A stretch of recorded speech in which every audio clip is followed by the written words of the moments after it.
ഈ പൊതുസമ്മേളനത്തെ അഭിസംബോധന ചെയ്യുന്നു.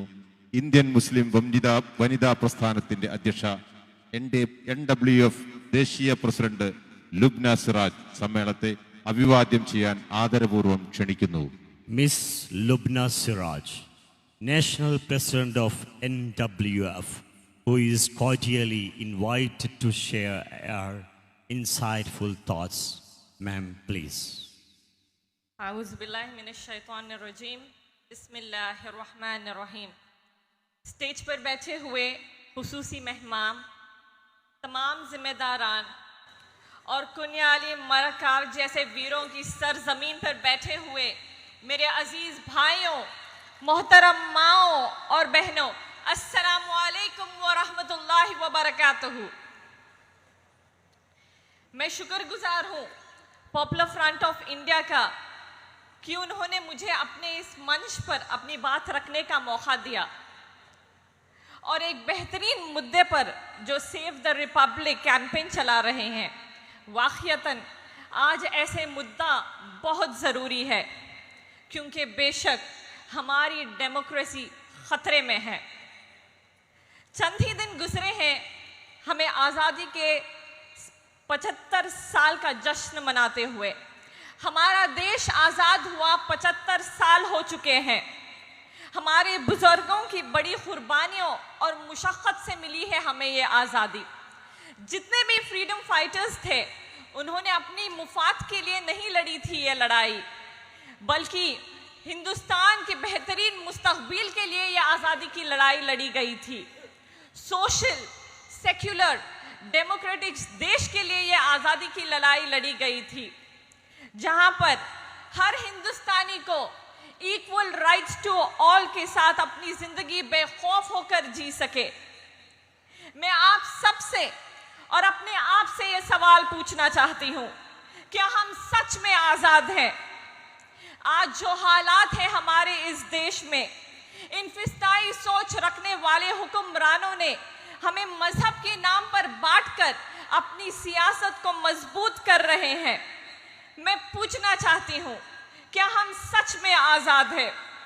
हमसे हर कोई चीज़ छीनी जा रही है।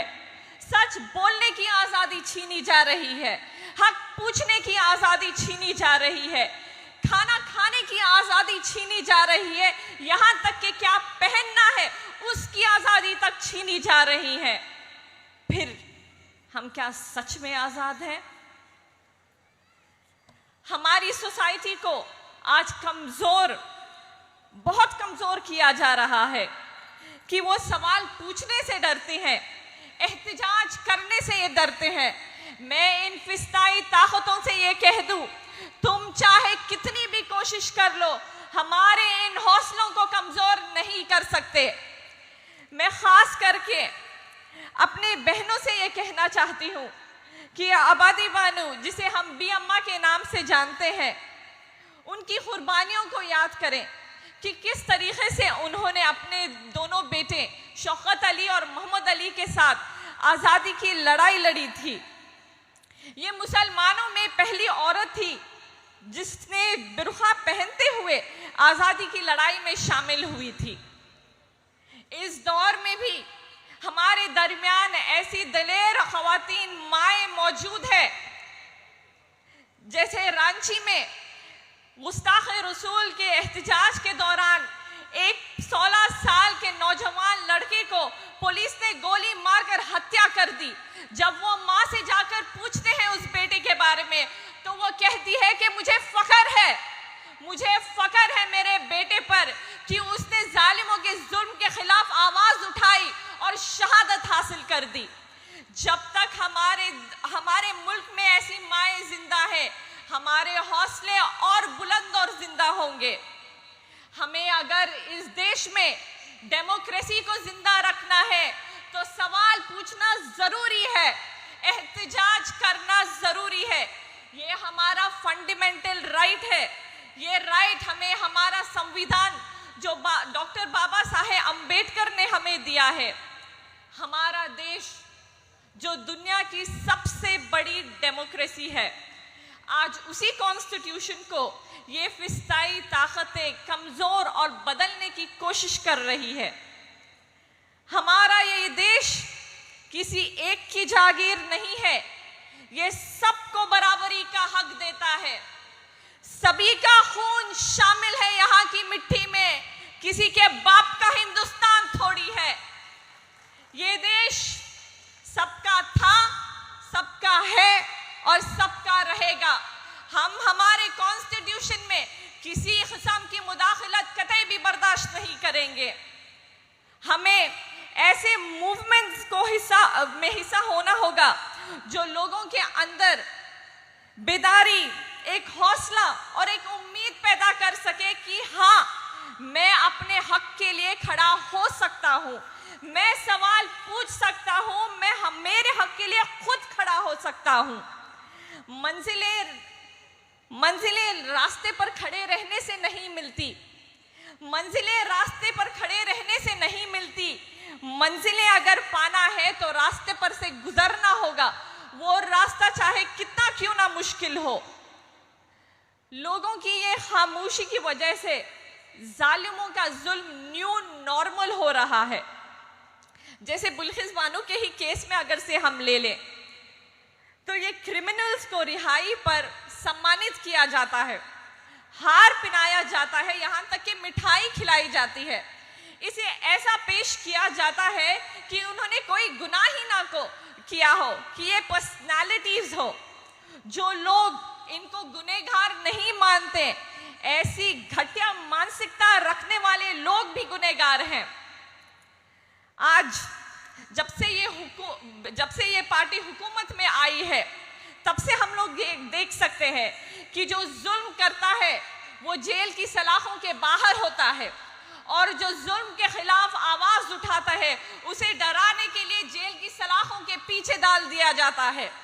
जैसे कि तीस्ता सेटलवाद को 70 दिन गुजरात दंगे फसादात के खिलाफ आवाज उठाने के लिए जेल की सलाखों के पीछे डाला गया था।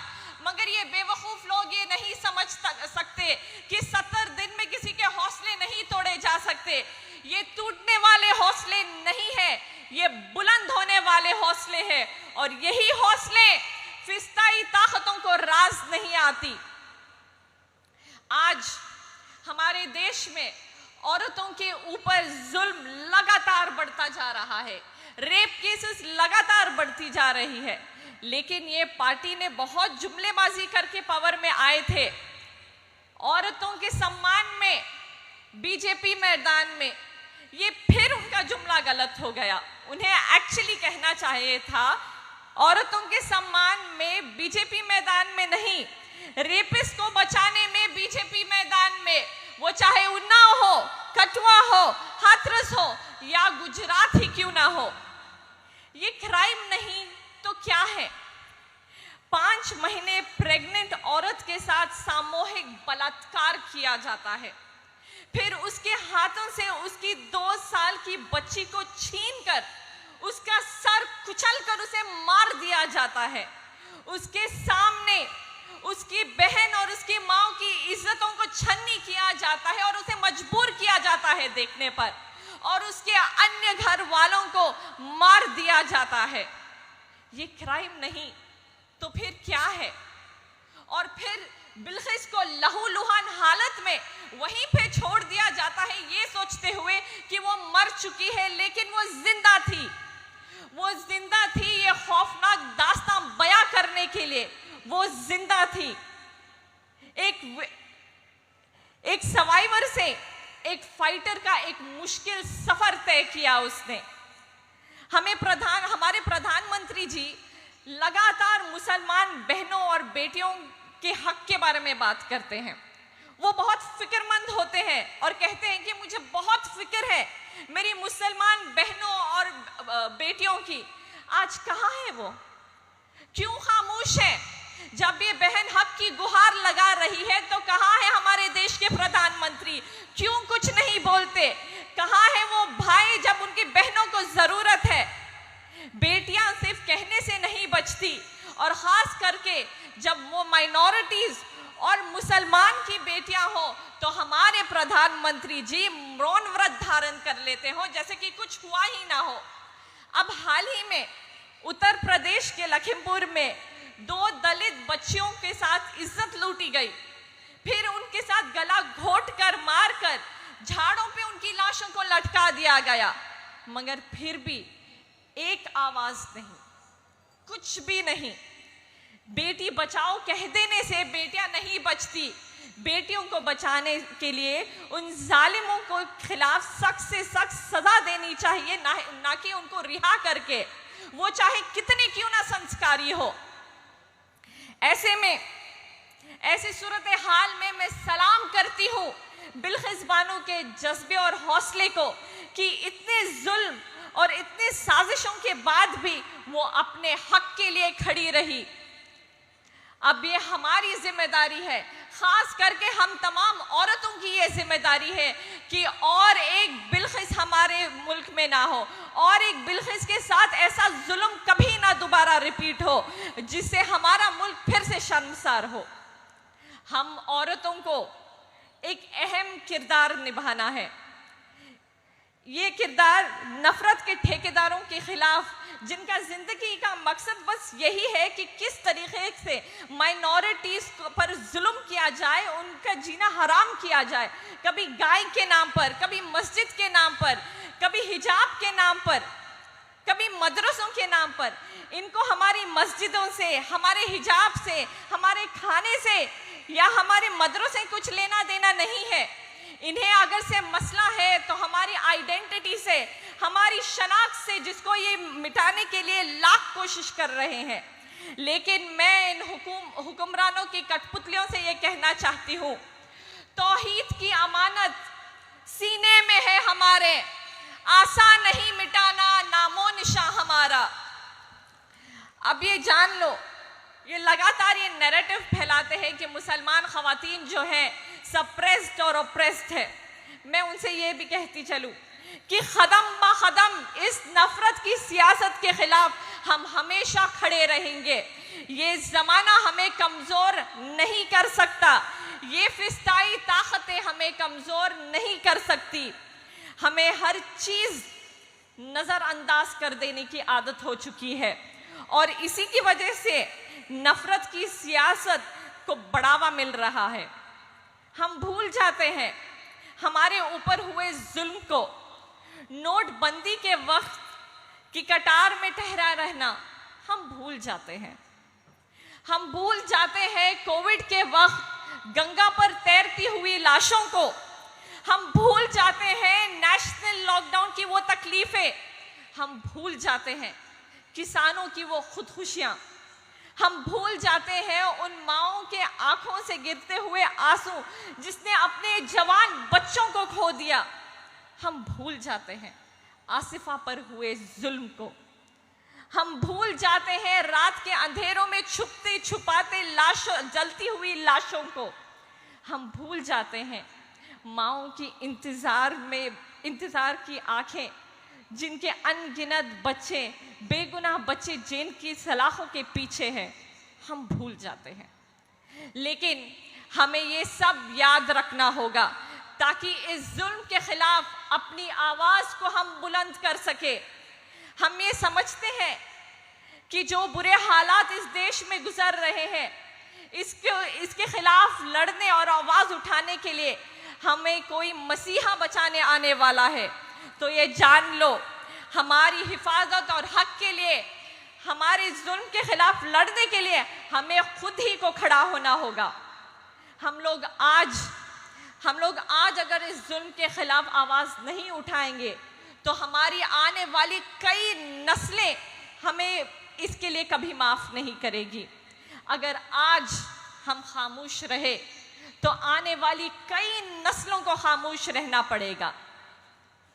सर झुका के जियो ना मुंह छुपा के जियो, सर झुका के जियो ना मुंह छुपा के जियो, सितमगर की नजरों से नजरें मिलाकर जियो। हम अगर 2 दिन कम जिए तो इसमें हैरत क्या, हम इनके साथ थे जो शम्मा जला के जिए। मैं इस उम्मीद के साथ मैं इस उम्मीद के साथ अपनी बात को मुकम्मल करना चाहती हूँ कि मुल्क भर में जहाँ कहीं भी जुल्म हो, उस जुल्म के खिलाफ अपनी आवाज़ बुलंद करने और रोकने के लिए हम ख़वातीन पहली सफ़ में इंशाअल्लाह खड़ी रहेंगी। इसी के साथ अस्सलामु अलैकुम व रहमतुल्लाहि व बरकातुहू। Thank you, Lubna Siraj.